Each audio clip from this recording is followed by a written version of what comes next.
mean, in your previous book, you talked about something which is very prevalent now. I think you're talking about the Disney curse, the fact that we had this idea that people are coming to save us all the time, and now it's real, it's here now. Nobody's coming to save us. I mean, the government only has such a limited amount of money that they can hand out to people. A lot of people are furloughed now. They went from being on £1,000 to maybe now £800 because the government can only cover 80%.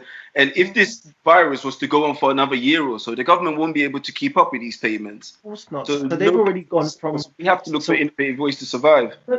You're right. So with regards to the furlough, they're already talking about 80% to 60%. What's going to happen from 60% to 40%? Sooner rather than later, there's not going to be any assistance. And do you know what? You hit the nail on the head. So my book, Untangled in Success, where I talk about the Disney curse, you remember it more than I do.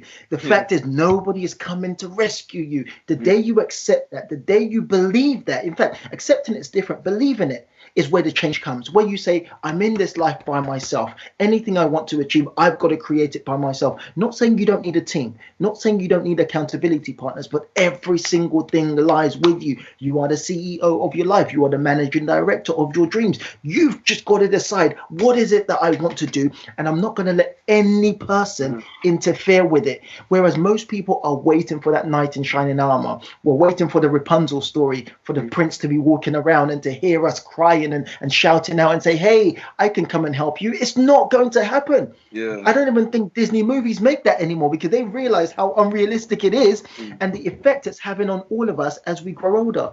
People need to wake up. People need to find what it is that makes them move and just run with it. Yeah, absolutely. Definitely. And putting the mirror in front of you is key, because yes. To be honest with you,